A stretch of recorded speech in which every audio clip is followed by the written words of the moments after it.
Chers amis, il m'a été demandé de vous dire de partager un mot de réflexion sur le rapport qu'il y a entre la célébration de l'Eucharistie, à laquelle nous n'avons pas accès en ce moment, la plupart d'entre nous, et puis la communion même eucharistique qui nous est empêchée en ce temps de confinement à cause de la pandémie de ce virus terrible.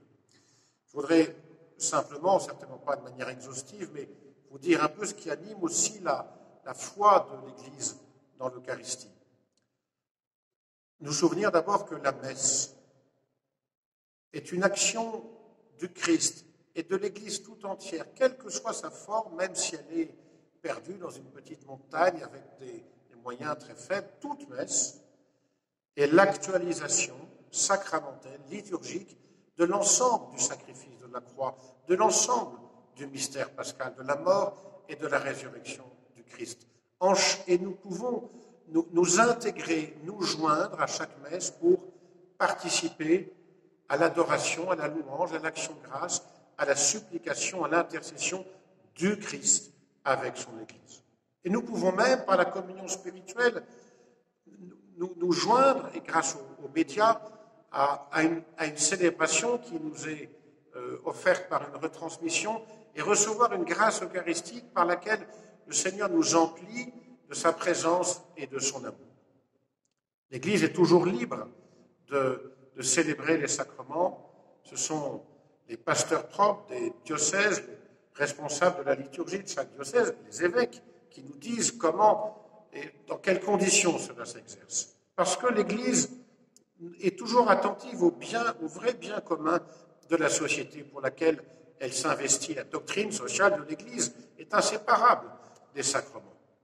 Alors, dans la communion eucharistique, il y a un aspect auquel peut-être nous devons être plus attentifs, que nous avons à approfondir en ce temps où l'Eucharistie nous manque, nous en avons faim.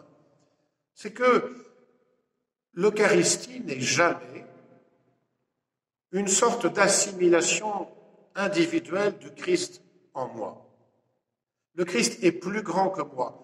En le recevant, c'est lui qui m'intègre, qui m'attire dans son propre amour et dans son amour pour tous mes frères. Et il s'offre pourquoi? Il nous attire dans quoi? Par l'Eucharistie, par la participation au sacrifice eucharistique et par la communion eucharistique. Il nous attire dans son offrande, il l'a dit au soir du jeudi saint dans sa grande prière sacerdotale, il s'offre, il se sanctifie pour que tous soient un en lui et dans le Père, afin que le monde croie. La communion eucharistique n'est jamais un bien personnel que je peux opposer à la charité envers les autres et au bien commun de la société et d'autrui. Parce que la charité n'est pas une conséquence de l'Eucharistie. L'union avec les autres, la charité en acte, et par exemple dans cet acte qui consiste à ne pas s'approcher des autres pour ne pas transmettre ce virus mortel qu'on peut transmettre sans même le savoir. Eh bien, cette charité n'est pas une conséquence de l'Eucharistie, elle est dans la nature même de l'Eucharistie. L'Eucharistie, c'est le pain qui nous unit, c'est la charité qui nous unit dans le Christ. C'est notre communion personnelle et ensemble dans le Christ. Il n'y a qu'un seul moment où nous avons à demander, et nous les prêtres, à porter l'Eucharistie.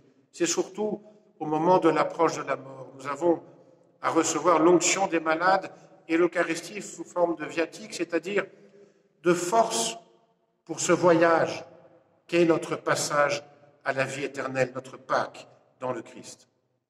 Alors, chers frères et sœurs, profitons de ce temps non seulement pour prier de manière plus intense, plus large, plus approfondie, mais pour avoir une foi renouvelée, plus profonde. Dans l'Eucharistie, nous la retrouverons avec une très grande joie. Et c'est tout ce que je vous souhaite en ce temps pascal.